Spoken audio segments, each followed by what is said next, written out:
खबरें ऐसी आ रही हैं जैसे पीपल्स पार्टी और नून लीग के दरमियान जो बैकडोर राब्ते हैं वो भी फ्लॉप हो रहे हैं, नाकाम हो रहे हैं। और उसमें गवर्नर साहब की एक स्टेटमेंट कोट की जा रही है जिसमें गवर्नर पंजाब ये कहते हैं कि हमारा बड़ा भयानक तजुर्बा था इस इत्तेहाद का जो नून लीग के साथ किया, और फिर 16 माह की कारकर्दगी पे भी उनको बड़ा पछतावा है और वो कह रहे हैं कि हमें बहुत रिएक्शन फेस करना पड़ता है नून लीग के साथ मिलकर चलने की वजह से। आप इस स्टेटमेंट को कैसे देखते हैं कमिंग फ्रॉम गवर्नर साहब? देखिए, मैं आपको पहले दिन से कह रहा हूँ कि जरदारी साहब और शहबाज साहब से के दरमियान बड़ा फ़र्क है अप्रोच का। जरदारी साहब का जो मौका है वो थोड़ा सा फ़र्क है। वो कहते हैं नेगोशिएट करना चाहिए, हर बात माननी नहीं चाहिए, कुछ लेने देने की बात होनी चाहिए, कुछ बहस होनी चाहिए, और वो हर चीज़ के ऊपर लड़ते झगड़ते नहीं है, मगर बिल्कुल वो नेगोशिएट करते हैं। ठीक, शहबाज साहब नेगोशिएट सरेंडर कर देते हैं शहबाज आई वुड नॉट से सरेंडर, आई वुड नॉट से नेगोशिएट, आई वुड से हथौली रख देना, ठीक है जी, ठीक है जी, ठीक है, let's get on with it. अच्छा, सरदारी साहब वो प्रेसिडेंसी में बैठे हुए ना भी बैठे हों, वो कहते हैं अपनी इज्जत करवानी पड़ती है, उसके साथ फिर बहस करनी पड़ती है, एकदम नहीं दे देना, लेन देन यानी कुछ लो और कुछ दो हमेशा। वो कहते हैं इसी के साथ इसी में इज्जत है आपकी, नहीं तो दूसरा चढ़ जाएगा उठते, तो वो कह रहे हैं जी नहीं होना। तो जरदारी साहब वहाँ प्रेसिडेंसी में बैठ के ये कर रहे हैं, वो हुकूमत के साथ भी कर रहे हैं, एस्टैब्लिशमेंट के साथ भी कर रहे हैं, और वो एस्टैब्लिशमेंट के साथ इनडायरेक्टली कर रहे हैं, डायरेक्टली नहीं कर रहे। उन्हें पता है कि जो हुकूमत कर रही है वो कहने की उम्र कर रही है, मगर वो एस्टैब्लिशमेंट को नहीं क्रिटिसाइज़ करेंगे, वो हुकूमत को कहेंगे कि इसको ऐसे करें, ऐसे करें, ऐसे करें। वो आगे से जवाब मिलता है हम नहीं कर सकते, तो कह रहे हैं ये क्या बात हुई। तो वो फिर अपना जैसे कहते हैं ना पाउंड ऑफ फ्लैश, वो फिर एक्सट्रैक्ट करते हैं, not from the establishment but from the government. तो गवर्नमेंट को वो फिर टाइट कर देते हैं।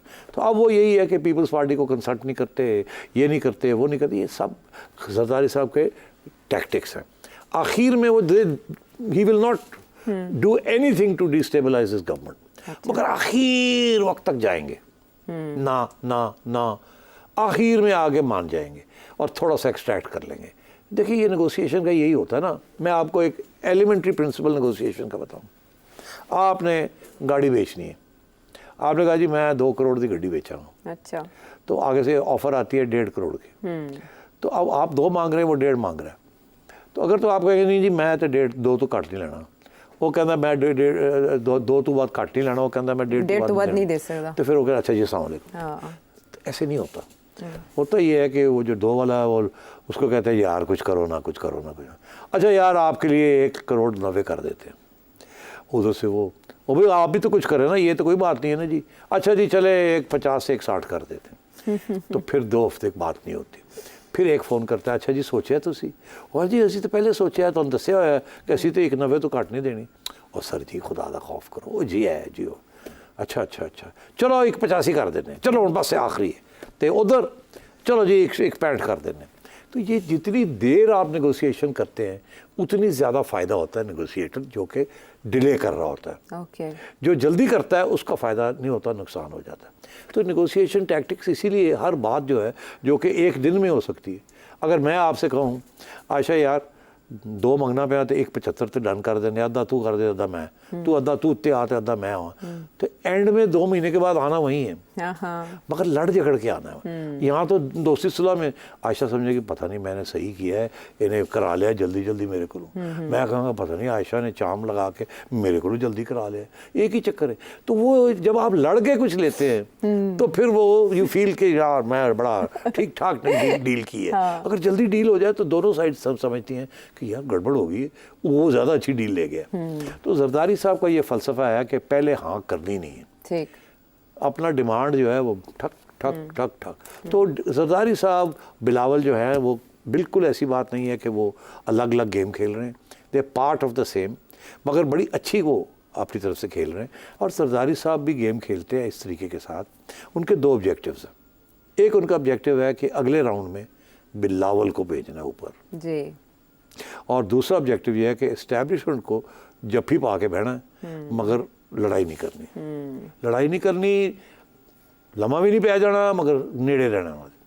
तो वो ही प्लेज ब्रेन गेम्स, तो वो अब कर रहे हैं। अब ये गवर्नर साहब बेचारे, इनको लगाया इसी वास्ते कि वो जरदारी साहब जो कहेंगे, ये बिलावल जो कहेगा वो वैसे ही होगा। और ये नून लीग को लताड़ रहे हैं, लेकिन बात उधर जा रही है, बात सारी उधर, उनको कहा गया कि लताड़ो, वो लताड़ रहे हैं। अब मैं गवर्नर साहब से एक सवाल पूछना चाहता हूँ कि आप बड़ी शोर डाला हुआ कि आप प्रेस के हक में थे, आप तो ये बिल पास ही नहीं करना चाहते थे। चले मैं आप पर यकीन करता हूँ कि आप जेन्युइनली नहीं ये चाहते थे, बिकॉज एक्चुअली पीपल्स पार्टी का रिकॉर्ड यही है कि मीडिया की आज़ादी के लिए पीपल्स पार्टी ने कभी क्रैकडाउन नहीं किया। This is the best part of the People's party.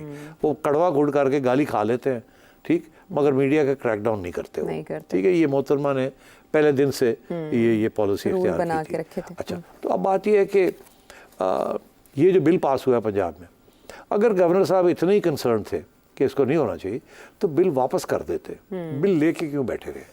अगर ये बिल वापस कर देते तो फिर ये बिल वापस जाता गवर्नर के पास आफ्टर अमेंडमेंट्स, तो उस वक्त फिर एक 2 दफ़ा वापस कर सकते हैं, इसके ऊपर फिर लेन देन हो सकती थी। साहब ने बिल वापस नहीं किया, उठ के दुबई चले गए और वो आए और उन्होंने आके पीछे से ठक कर दिया एक दिन के अंदर। और गवर्नर साहब अब रो रहे हैं कि ये क्या हुआ, ये क्या हुआ। आई एम सॉरी, ये डोंट बाय दैट। हाँ, तो उनका ये पॉलिटिक्स ऐसे ही होती है। तो हमने समझी पॉलिटिक्स की स्कीम्स। खेल में क्या चल रहा है, ब्रेक के बाद आके बात करते हैं।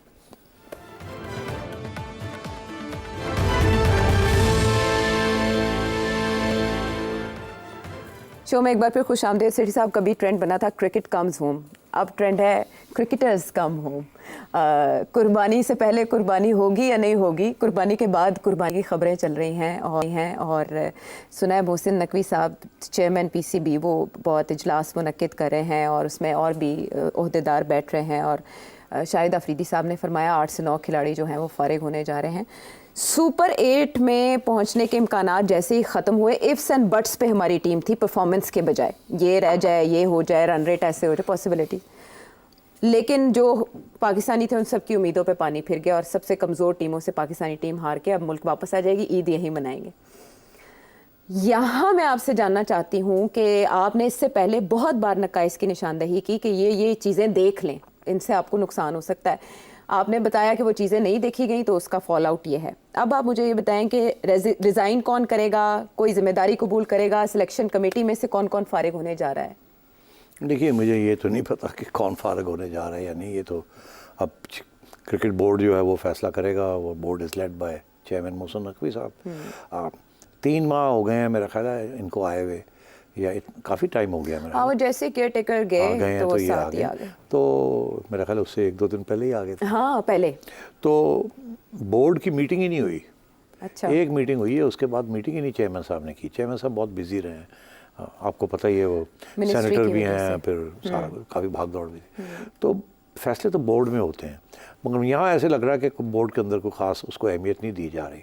मैं समझता हूँ that's not a good idea. Board को साथ लेके चलना चाहिए और सारे फैसले बोर्ड से करवाने चाहिए। हाँ, वो आपकी राय हो, मगर आपको अंगूठा और मोहर जो है वो बोर्ड की लगवानी चाहिए, बाद में नहीं, उनको साथ लेके। क्योंकि बोर्ड के अंदर भी बुड़बुड़ होनी शुरू हो गई है, मैंने सुना। क्योंकि वो कह रहे हैं हमें तो कंसल्ट ही नहीं किया जा रहा, हमें तो घास ही कोई नहीं डाल रहा, एंड सो ऑन। तो एक तो बोर्ड को खुश रखना चाहिए, उनके साथ राब्ते होने चाहिए, उनके साथ मीटिंग्स होनी चाहिए, क्योंकि after all they represent the structure of domestic cricket. तो एक तो ये बात। अच्छा। मगर मैं समझता हूँ उसका वो ख़ास असर नहीं पड़ा ऑन द चेयरमैन। अच्छा। अब बात यह है कि मसला कहाँ से ख़राब हुआ, तो यही चीज़ें देखनी पड़ेंगी गोइंग फॉरवर्ड। मसला ज़का अशरफ साहब के ज़माने में ख़राब हुआ, जबकि प्लेयर पावर इंज़मामुल हक साहब और बाबर आज़म साहब और उनकी जो कंपनी जो बनाई है इन लोगों ने प्लेयर्स को रिप्रेजेंट करने के लिए, वो हावी हो गए।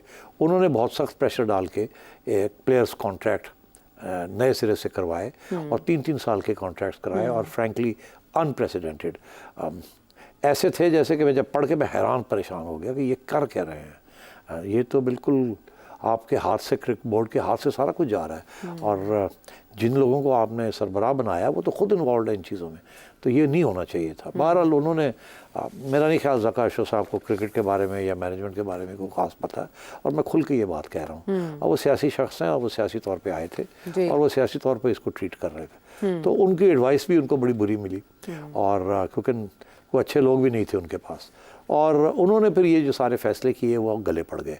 बाबर आज़म को बनाना, शाहीन को बनाना, बाबर को हाउस करना, फिर बाद में बाबर को बुलाना, फिर इंजमाम से ये प्लेयर पावर, ये सारा कुछ जो हुआ ना उस वक्त गड़बड़ हो गई। वहाब रियाज को साथ लेके चलना, काफ़ी प्रॉब्लम्स, वो अब मोहसिन नकवी के गले पड़े हुए हैं। इनको नहीं पता how to deal with these issues, इसलिए वो सर्जरी की बात करते हैं।